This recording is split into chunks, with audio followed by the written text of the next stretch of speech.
Всім привіт! Третій день після варки, а гідрозатвор мовчить. Перше, що хочеться зробити, відкрити кришку і зазирнути всередину. Але стоп!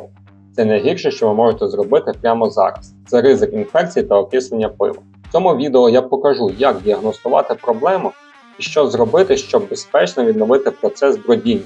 Тож, поїхали! Це те саме пиво, про яке я знімав відео.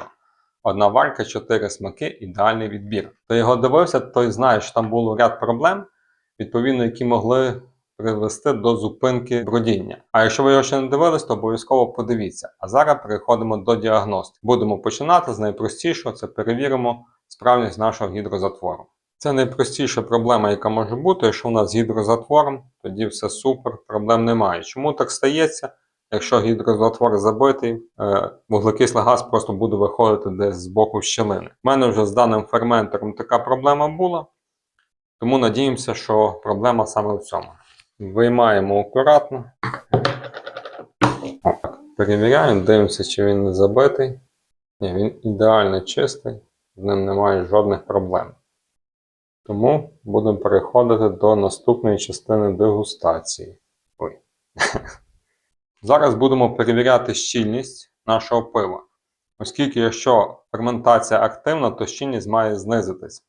Відповідно, дріжджі споживають. Тим самим ми зможемо виключити проблему високого нагріву під час затору, та, що виникла в мене під час варки. Ви пам'ятаєте, затор аж нагрівся до 76 градусів, що є досить критично і небезпечно. Тож, давайте перевіримо. Будемо використовувати гідрометр і подивимося, скільки цукрів дріжджам вдалося вже з'їсти. Спочатку встановлюємо кран, щоб зручно було забирати. Ну що ж ти зробиш? Буває. Добре. Так, тепер будемо відбирати зразок для замірів. І завжди цікаво, який в нього аромат і смак. Перевіряємо щільність. Температура зразка 21 градус. Це температура калібрування приладів, так що все добре. І дивимося нашу щільність. Щільність у нас 20. Також зразу ще перевіримо рівень pH, щоб виключити проблему з кислотою. Відповідно, якщо дріжджі активні, вони будуть понижувати рівень pH. 4,04 – це є хороший показник.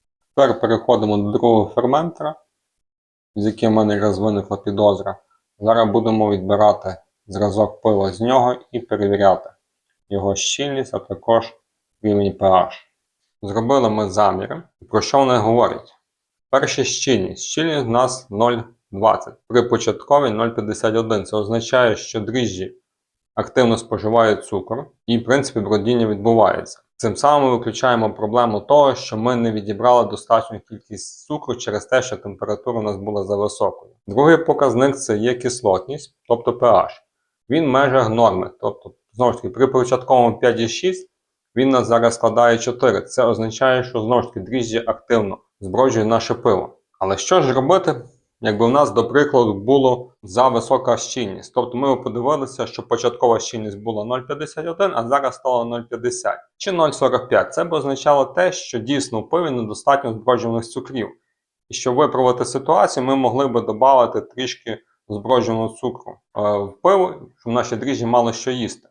Звичайно, це ризиковано, воно могло б вже вплинути на смак пива і його аромат, воно б могло стати більш сухим, але все ж таки ми могли б врятувати пиво. З кислотністю набагато гірше, оскільки при високій чи низькій кислоті пиво б вже врятувати було б набагато складно або й неможливо. Ми вже виключили 3 проблеми. Виключили механічну, виключили проблему з рівнем pH, а також з рівнем цукру.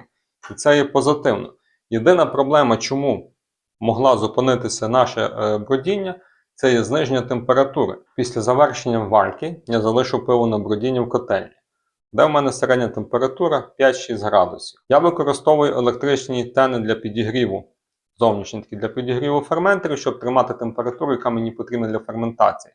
Але те, як усюди світло виключили, і пиво цілу ніч стояло в котельні при температурі 5-6 градусів. Відповідно, на ранок, коли я прийшов, його температура була приблизно 12-13 градусів, і я його переніс в будинок, де набагато тепліше.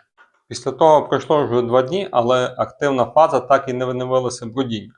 Чому так сталося? Тому що при охолодженні дріжджі випадають в осад.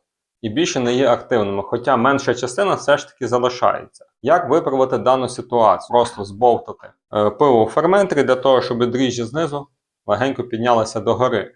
Але при цьому треба чітко розуміти, що у нас проблема якраз в тому, що дріжджі у нас активні, здорові, і вони просто випали в осад через різницю температур.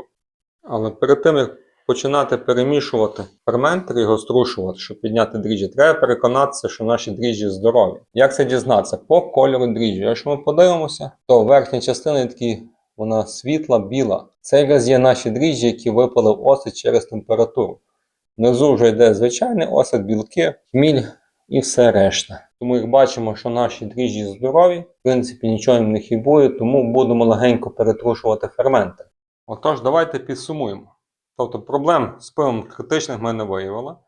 Ми зробили діагностику 3 основних проблем, ми їх виключили. Механічну, проблему із цукром, проблему із кислотою. Остання проблема у нас підтвердилась, тобто наші дріжджі просто випали в осад. Цю проблему досить легко виправити. Ми її легенько перетрусимо, наші ферментери, і залишаємо на 2-3 дні. Після того подивимося, якщо навіть не буде активних проявів ферментації, ми зробимо наступні заміри, щоб переконатися, що наші дріжджі працюють. Це буде видно за допомогою щільності та кислотності. Дякую, що дивилися, і до нових зустрічей. Нехай у вас не буде проблем.